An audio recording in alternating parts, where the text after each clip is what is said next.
Laura Vitale. On this episode of Laura in the Kitchen, I'm going to show you how I make my island banana bread. It's just a funny term for a little twist on usual banana bread. So to get started, let's just go over the ingredients. You'll need some ripe mashed bananas, all-purpose flour, sugar, sweetened coconut, unsalted butter at room temperature, macadamia nuts, milk, 2 eggs, baking powder, baking soda, salt, and vanilla extract. That's it. The ingredients are like super fancy schmancy. It's basically my my banana bread recipe that I just changed up. You can change it up 1,000 different ways. This is just my island version because I put in some coconut, some macadamia nuts on top, and it's really good. So first thing you want to do is get your oven to 350. Get that ready for you. Second thing you want to do is take a 9 by 5 inch loaf pan, spray it with nonstick cooking spray, and lay the bottom with parchment paper. This is really old. It's probably like 15 years old, I think. It was given to me by my stepmom's aunt. So there you go. So what we're going to do is we're going to make this in a large bowl with just a whisk and a spatula. But you can make this with a handheld mixer or in your big KitchenAid mixer. It's up to you. So we're going to cream the butter and the sugar first. And I'm just going to do that with my little handy dandy whisk. It shouldn't take very long. That looks good.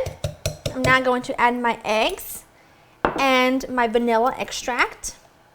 About a half a teaspoon of that should do me fine. And just mix that together.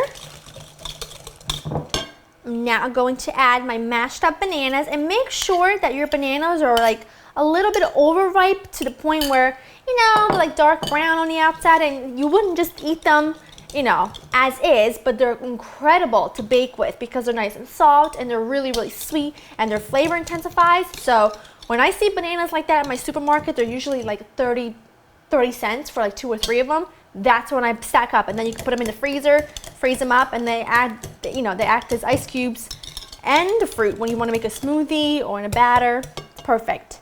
I'm going to put most of my coconut in here, leaving some to sprinkle over the top. Just mix that in, just like so. I love coconut, so you can put as much or as little as you prefer. So I'm actually going to put the whole thing in here, and I'll put a little extra on top later.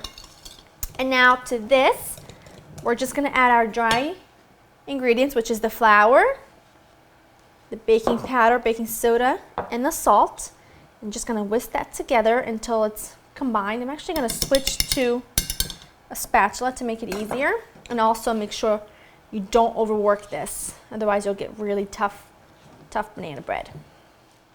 And I'm going to add in my milk. I'm using part skim because that's just what I use every day. But if you have whole milk, fat-free milk, it's fine. You just need a little moisture, that's all. That looks perfect. I'm going to put this into my loaf pan, just like so. Make sure you even it out. Now what I'm going to do is I'm going to hold off on putting the macadamia nuts on top until about 15 minutes before the bread's ready. Otherwise, they're going to burn. So I'm going to put this in the oven for about 50 minutes to an hour. I'm going to check it at the 50-minute mark, and then we're going to top it, and we'll do that together. My banana bread's been baking for 50 minutes, and now it's about 10 minutes away from being done. So now I'm going to top it with my macadamia nuts. All I'm going to do, though, is brush the top with a little melted butter. Why, you ask? Well, first of all, it's delicious. And second of all, the melted butter acts like glue for the macadamia nuts. Otherwise, they'll fall all over the place. But we want them to stick to something, and the butter is going to definitely do that. Don't worry that they're going all over the place, so you can just move them around. I'm just going to pop this back into the oven for another 10 minutes. And then we're going to let it cool for a while before we dig in. All in total, my banana bread cooked for about an hour, and I let it cool for 20-25 minutes, and then I just inverted it onto a plate, and I'm just so ready to dig in. And I've been eating all of the macadamia nuts off the top because they're so delicious and roasted and crispy. And the reason why I don't put them in the middle on the cake is because macadamia nuts are so waxy that what happens is I don't get that full crispiness. Look at that. I gotta take a bite of this right now. They don't get that crispy, roasted. That is good. Really good. You can taste the coconut. but it's more like a texture thing. It's so good. You just have to try this. I guarantee it. You're really gonna like it. It's a basic recipe. You can change it up 1,000 different ways. Go to www.laurainthekitchen.com. Get the recipe. Ooh. Go in the kitchen and make this banana bread. I'll see you next time. Bye bye.